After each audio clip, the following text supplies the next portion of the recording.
आदरणीय दर्शकवृन्द, यहाँहरू सबैमा शुभ प्रभात, ओम आदि नमस्कार। हाम्रो सांस्कृतिक क्यालेन्डरमा विभिन्न पर्व, उत्सव, महोत्सव र जन्म उत्सवहरू आउँछन्। त्यसमध्ये कृष्ण जन्माष्टमी एक उल्लेख्य, अत्यन्त महत्त्वपूर्ण र गरिमामय पर्व हो। यस पर्वलाई हामी नेपाली संस्कृतिमा, सनातन संस्कृतिमा उल्लास, उमङ्ग, उत्साह र शिक्षापद रूपमा मनाउँदै आइरहेका छौँ। सर्वप्रथम त ओम आदि गुरुवाणी कार्यक्रम यहाँहरू सबैलाई कृष्ण जन्माष्टमीको हार्दिक मङ्गलमय शुभकामना प्रकट गर्न चाहन्छौँ। वास्तवमा भगवान कृष्णको नाम लिने बित्तिकै हाम्रो मानसमा एक अद्भुत चित्र बन्ने गर्छ। कस्तो चित्र भन्दा लीला पुरुषको चित्र। कस्तो चित्र भनेर विचार गर्दा कृष्ण भगवानको नाम लिने बित्तिकै हाम्रो मानसमा एक योगेश्वर महायोगीको चित्र। कस्तो चित्र? एक सुन्दर स्वरूपमा आफ्नो राधिकासम्म सजिएर बाँसुरी बजाइरहेको एक सुन्दर प्रतिमाको एक चित्र हाम्रो मानसमा बन्ने गर्छ। त्यस्तै अरू आफ्नो दृष्टिले विभिन्न चित्रहरू, छविहरू भगवान कृष्णको नाम लिने बित्तिकै हाम्रो मानसमा अंकित हुने गर्छ। हो, हामी भगवान कृष्णलाई जे जसरी बुझ्दछौँ, जे जसरी मान्दछौँ, जे जसरी जान्दछौँ र जे जस्तो ठान्दछौँ, जे रूपमा माने पनि, जाने पनि, ठाने पनि, वास्तवमा कृष्ण भगवान मानव इतिहासमा आजसम्मकै शीर्षस्थ पुरुष हुनुहुन्छ। एक अवतारी चेतना हुनुहुन्छ। कृष्ण भगवानले योगलाई घर घर, जन जन र मन मनसम्म पुर्याउन ठुलो उपदेश दिनुभएको छ श्रीमद् भगवद् गीताका माध्यमबाट। विशाल कथामा आधारित महाभारत जुन गाथा छ, त्यसको केन्द्रीय चरित्रको रूपमा कृष्ण भगवान अंकित हुनुहुन्छ र विशेष गरी कृष्ण एक सांस्कृतिक क्रान्तिका अवधूत, राजदूत, देवदूतको रूपमा भूमिका खेल्नु भएको छ। समाज सुधार, किसानमा सुधारको आन्दोलन र खास गरी गौपालकहरूको जीवनमा सुधार ल्याउनमा कृष्ण भगवानको ठुलो हात छ, ठुलो योगदान छ। हामी जुन जुन रूपमा माने तापनि, जुन जुन रूपमा हेरे तापनि भगवान कृष्णलाई हामी एक अवतारी चेतना मान्छौँ, भगवान मान्छौँ र हामी उहाँको जन्मदिन श्री कृष्ण जन्माष्टमीलाई एक महान उत्सवको रूपमा मनाउँदै आइरहेका छौँ। परम पूज्य बालयोगी आदित्यज्यू पनि यस पर्वलाई विशेष महत्त्व दिनुहुन्छ। विगतका वर्षहरूमा धेरै साधक, आमन्त्रित भक्तहरूको उपस्थितिमा कृष्ण जन्माष्टमी मनाउने गर्नुभएको छ। ओम आदि फाउन्डेसन गौरीघाट, जहाँ त्रिगजुर शिवालय छ, शिवालयको नजिकमा रहेको सभा हलमा यस किसिमको कार्यक्रम आयोजना हुने गर्थ्यो। तर यसपटक विविध कारणले, हामी सबैलाई थाहा छ, विशेष गरी दूरी कायम गर्नुपर्ने भएको कारणले, कोभिड महामारीको कारणले त्यस किसिमको उपस्थिति सहित कार्यक्रम मनाउन नसकिए तापनि हामी यस सन्दर्भमा परम पूज्य बालयोगी आदित्यज्यूले विगतका वर्षहरूमा दिनुभएको भगवान कृष्ण सम्बन्धी आफ्नो अनुभव र दृष्टिकोण यहाँहरू बीचमा आज हामी साझा गर्न गइरहेका छौँ, सुनाउन गइरहेका छौँ। हुन त भगवान कृष्णलाई र उहाँको महत्त्वमय, महान, देदीप्यमान र लीला पुरुष व्यक्तित्वलाई जहाँबाट छुएर, स्पर्श गरेर परिचित गराए पनि र उहाँको जीवन गाथामा जहाँबाट प्रेरणा लिए पनि त्यो रसवान हुन्छ, त्यो रसिक किसिमको हुन्छ, त्यो ज्ञान, भक्ति, योगले भरिएको हुन्छ।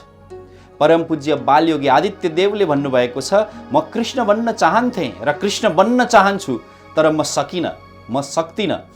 कृष्ण बनाउने त अरूले हो, भक्तले हो, प्रेम गर्ने राधिकाहरूले हो, गोपिनीहरूले हो र कृष्ण भगवानले मार्गदर्शन गर्नुभएको योगमा हिँड्ने योग साधनाका साधकहरूले हो।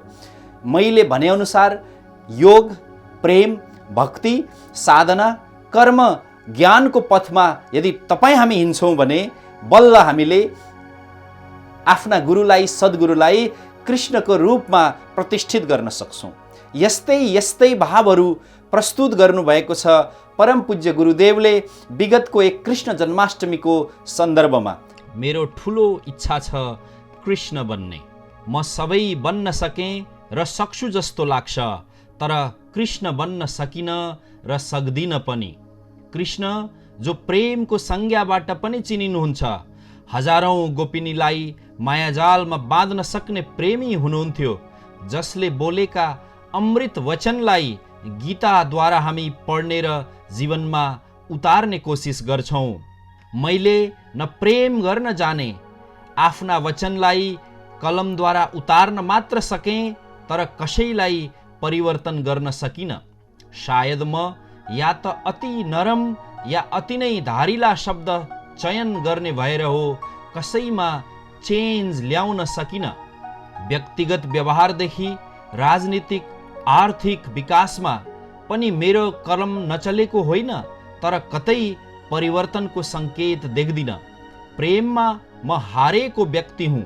यदि प्रेममा जित सुनिश्चित हुँदो हो त मेरा प्रेम रूपी बाणीले हजुरहरूलाई छुने थिए।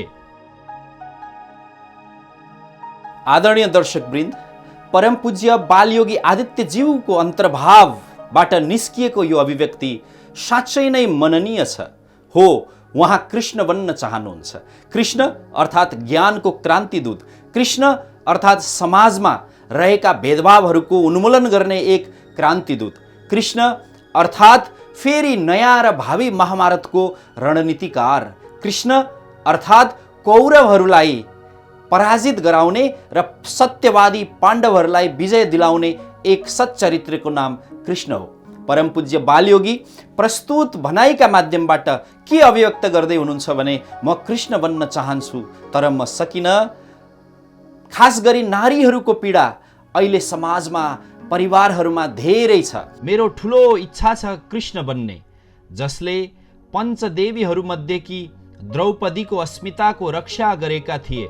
द्रौपदी जसलाई यसै पनि स्वयं अर्जुनले सबै पाण्डवकी साझा बनाए, त्यो पनि नारीका लागि असह्य नै थियो। त्यसमा पनि कौरवहरूको महासभामा उनको अस्मिता उग्रिँदै थियो। उनी विवश, लाचार, केवल हृदयबाट निस्किएका हर श्वासमा श्री कृष्णलाई मात्र स्मरण गर्थिन्। उनले आफ्नो कृष्णको भरोसामा ती पाखण्डीहरूबीच आँखा बन्द गरेर आफूलाई छाडिदिइन्। साँच्ची नै कृष्णले उनको लाज राखे। उनी बाँचिन् र आफ्नो सौभाग्य बचाइन्। कृष्णले गरेका अनगिन्ती कार्यमध्ये यो मलाई सर्वश्रेष्ठ लाग्छ। नारीको अस्तित्व उसको सबैभन्दा ठुलो सम्पत्ति हो, तर म कृष्ण बन्न सकिन। हजारौं नारीका पीडा बुझेर पनि केही गर्न सकिन। मलाई साँच्चै प्रेम र सम्मान गर्नुहुन्छ भने मलाई कृष्ण बन्ने मन छ, जो हजुरहरूबाट मात्र सम्भव छ। त्यो पञ्च पाण्डव सहित कौरवहरूको सभामा द्रौपदीको चिरहरण भएको थियो। त्यहाँ आफ्नै पतिहरूले उहाँहरूकै उपस्थितिमा र त्यो विशाल राजसभामा द्रौपदीको चिरहरण हुँदै गर्दा कृष्ण भगवान आएर उनको लाज लज्जालाई छोप्नु भएको थियो, लज्जालाई रक्षा गर्नुभएको थियो, उहाँको इज्जतलाई बचाउनु भएको थियो। हो, म पनि देशका, समाजका यस भूमिका नारीहरूको अस्मिता जोगाउन चाहन्छु। यसमा तपाईँहरूको मलाई साथ चाहिन्छ, यहाँहरू सबैको मलाई आत्मीयता चाहिन्छ भनेर उहाँ अपिल गर्दै हुनुहुन्छ। परम पूज्य बालयोगी आदित्यदेव भन्दै हुनुहुन्छ, कृष्ण भगवानले धेरै सन्देश दिनुभएको छ।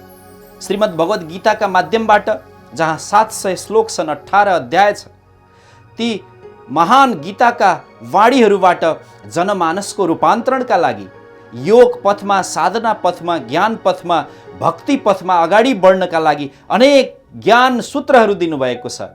त्यसै गरी पूज्य बालगुरु आदित्यदेवले पनि हामीलाई ज्ञान सूत्रहरू दिनुभएको छ र उहाँ भन्दै हुनुहुन्छ, म पनि कृष्ण समान यहाँहरूलाई ज्ञान सूत्र दिन्छु। यहाँहरूले ज्ञान लिइदिनुपर्छ, ज्ञानलाई जीवनमा ग्रहण गरिदिनुपर्छ, ज्ञानलाई कमसेकम चिन्तन मनन र भित्र विचारमा लिइदिनुपर्छ, अनि त्यो बल्ल सार्थक हुन्छ। उहाँ लेख्नुहुन्छ कि मैले राजनीतिक, आर्थिक विकास, सामाजिक अनेक क्षेत्रमा कलम चलाएको छु, तर मेरो कलमले म खासै परिवर्तन ल्याएको देख्दिनँ। बरु कता कता त्यसको अवमूल्यन र कता कता त्यसको अपव्याख्या हुने गरेको मलाई आभास हुन्छ। यस्तै यस्तै भाव पूज्य गुरुदेवले यस कथनमा व्यक्त गर्नुभएको छ र परम पूज्य गुरुदेव आह्वान गर्नुहुन्छ, मलाई कृष्ण बनाउने, मलाई कृष्णको त्यो योगेश्वर स्वरूपमा पुर्याउने प्रतिष्ठित गर्ने जिम्मा मेरा भक्त, मेरा अनुरागी, मेरा अनुयायी, मेरा चिन्तक, मेरा शुभचिन्तक र मेरो ज्ञानको रसमा स्नान गर्ने भक्तहरू हुन् भनेर भन्नुहुन्छ। आदरणीय दर्शकवृन्द, तपाईँ हामी यो कृष्ण जन्माष्टमीको पावन अवसरमा हामी ज्ञान सूत्रलाई, गीता ज्ञानलाई, त्यस्तै कलियुगको आदित्य ज्योति पथद्वारा प्रदान गरिएको परम पूज्य बालयोगी आदित्यज्यूको ज्ञानलाई, त्यस्तै आफ्ना सद्गुरुहरूका, आफ्ना महान ऋषिमुनिहरूले दिएका ती ज्ञानलाई हामीले मनन गऱ्यौँ भने यो कृष्ण जन्माष्टमी सार्थक हुन्छ। केवल मध्यरातमा बालकृष्णलाई जन्म दिएर झुला झुलाउने मात्रै कृष्ण जन्माष्टमी होइन। वास्तवमा तपाईँ हाम्रो जीवनमा साधनाको झुला अर्थात् पिङ, सङ्कल्पको झुला, उल्लासको, प्रसन्नताको झुला झुलाउने, पिङ खेलाउने प्रतीक हो यो कृष्ण भगवान बालकृष्ण स्वरूप भर्खरै शिशु रूपमा जन्मनु भएका कृष्णलाई एउटा पिङ बनाएर कोक्रोमा झुला रूपमा झुलाउने जुन पर्वको रूपमा पनि यसलाई लिइन्छ, वास्तवमा यो प्रतीकात्मक हो कि हामी भित्र पनि हमेसा उत्साहको पिङ मच्चियोस्, उमङ्गको, सङ्कल्पको, उल्लासको, तत्परताको र सद्विचारको जुन तरङ्ग मच्चियोस् भन्ने त्यसले सन्देश दिन्छ।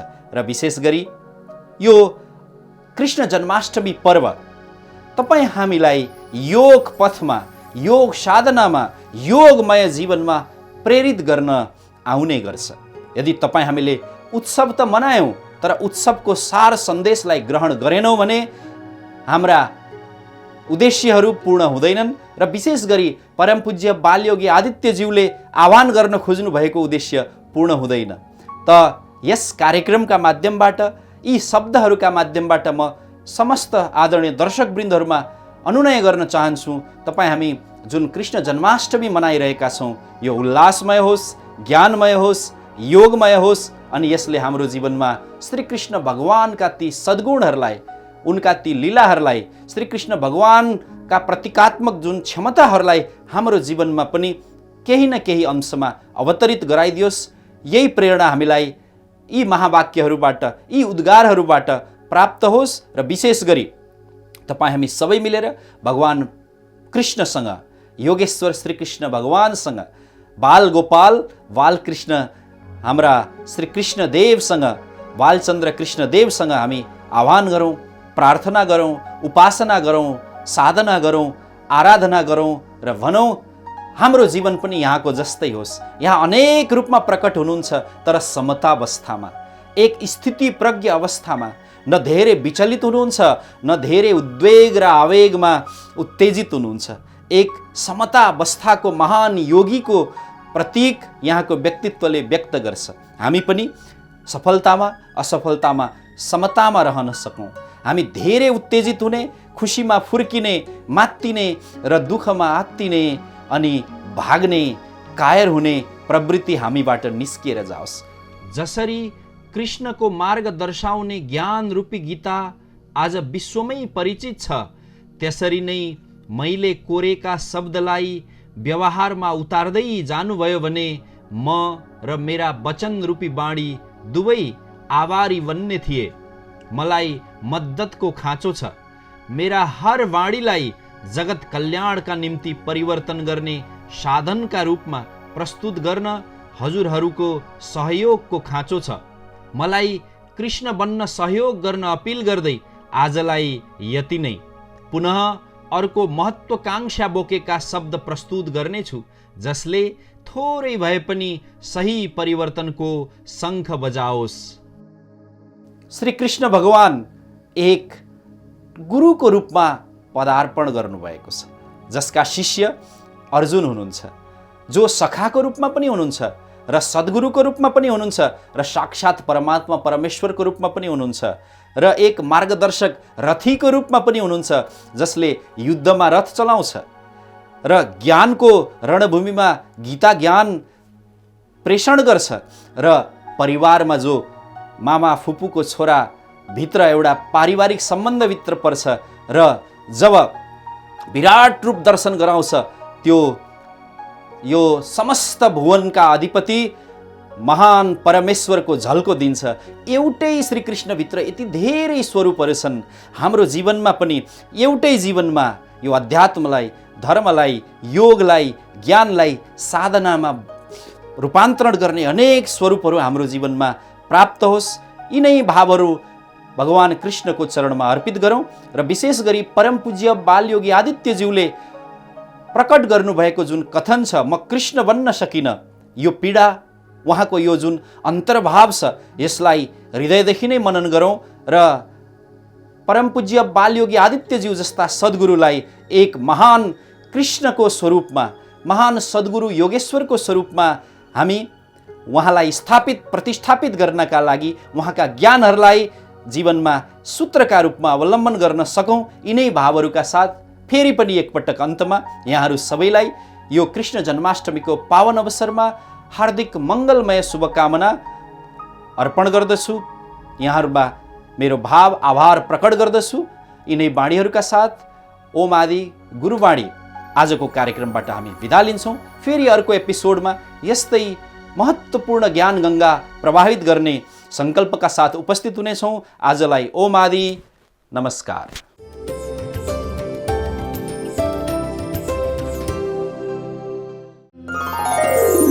आदि पुरुष आदि तस्य देवमृत्युजं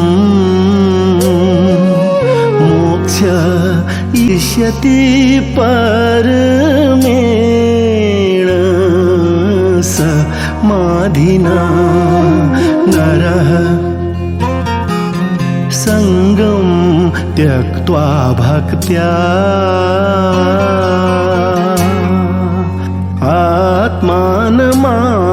आत्मानमादित्यमीक्षते।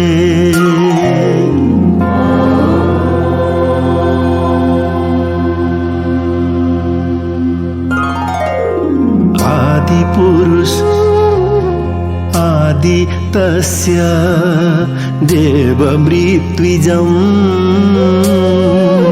मोक्ष इष्यति परमेण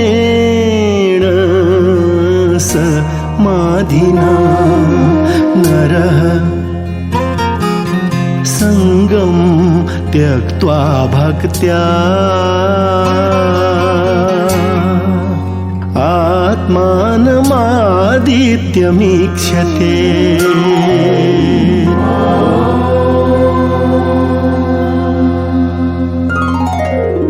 आदिपुरुष आदि तस्य देवमृत्युजं मोक्ष इष्यति परमेण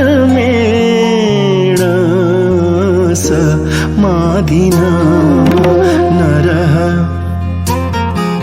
संगं त्यक्त्वा भक्त्या